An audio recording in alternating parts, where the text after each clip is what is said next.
Hello and welcome to Off the Hook Crochet with Nicole. Welcome back. I'm so excited to have you here. And today I'm actually going to share a video with you that I took while I was traveling across the country on our road trip.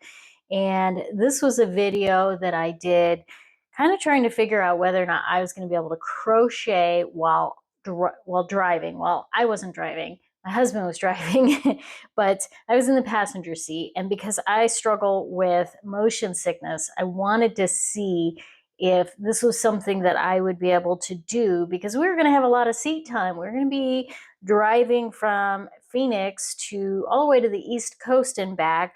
So there's going to be a lot of opportunity to do nothing but sit in the passenger seat. And what a great way to get some really good crocheting done. But given that I have in the past struggled a lot with motion sickness, I wanted to see how I would do with that. So let's go check that out. Okay, we are on our way to Rhode Island. I'm not going to have a clue how to pronounce that name. It's not Nagasaki. Naga something or other. You have a clue how to pronounce that name? Nope, no idea. No idea. Anyway, we're on our way there so that Rhode Island can be one more state that we put on our RV roadmap. And this is actually going to be a really short drive, about 45 minutes. So I'm not going to get a lot of crocheting in, but I figured I would show you how I am doing with the idea of crocheting on the road. And this video might be just a little bit on the bumpy side because I don't want to image stabilize it so you can kind of see exactly how bumpy it is as I'm driving. Well, I'm not driving. Husband over here is driving while I get to sit over here and crochet. Now this is actually a pretty easy pattern. It is just a half double crochet and then a slip stitch, half double crochet, slip stitch. So nothing that I have to like look at a pattern to try and figure out where am I, what is, what's the next line, the next row, what am I doing? None of that. I pretty much have this one memorized and can just go. But as you can see, the camera's bouncing a little bit. The road though is not too bad. If the road were much worse, I would have to either periodically put this in my lap and wait until that part of the bouncy road goes by, or just put it away for now and, have a conversation with my husband over here. But, what fun is that, right? So, I have figured out I can look up quite often. And then when I need to, I can look back down. And it's not the kind of thing like where I'm reading a book, my face is constantly in the book. And so I don't have that vision on the horizon. That's what I've sort of figured out is if I can look out at the horizon, then the motion sickness that I would normally feel goes away. So if I'm on a tour bus, I have a tendency to try and sit in the very front row so that I can look out the front window, because even the side window isn't quite enough to look out. So if I can look out the front window, I do okay with the motion sickness.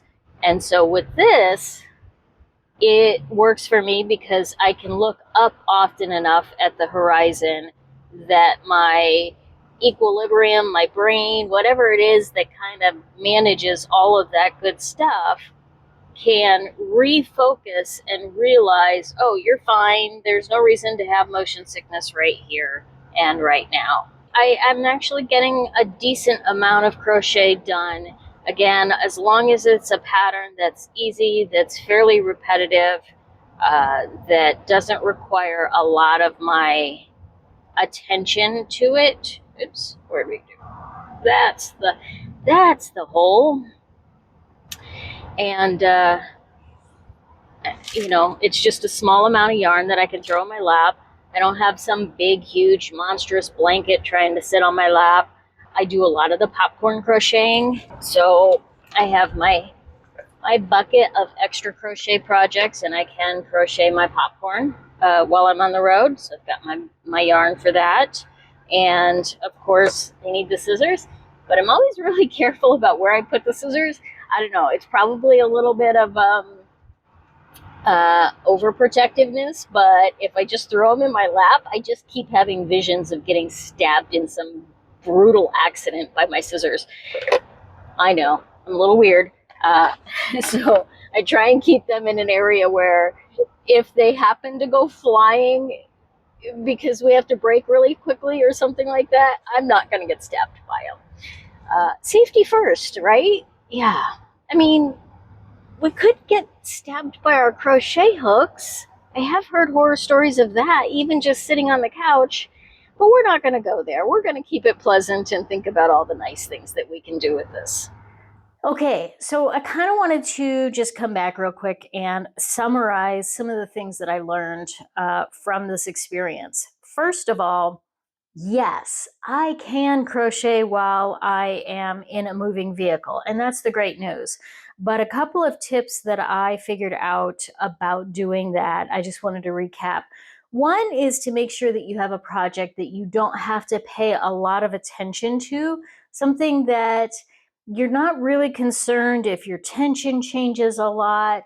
You're not really having to figure out what stitch to do next, but you can kind of just sit there and do that repetitive motion over and over again. The reason this worked really well for me is because if I have to look down and something is bouncing, that's going to be a challenge for me. But if I can kind of just look down quickly and then look up and then look down quickly and not really lose my place or not try and figure out where my place is, then it's totally fine for me to do. And I actually managed to do quite a bit of crocheting while we were on the road. So that's the good news. So, is it something you're going to take a challenge? Are you going to try and check out whether or not you can crochet while you are a passenger in a vehicle? Don't do it while you're driving.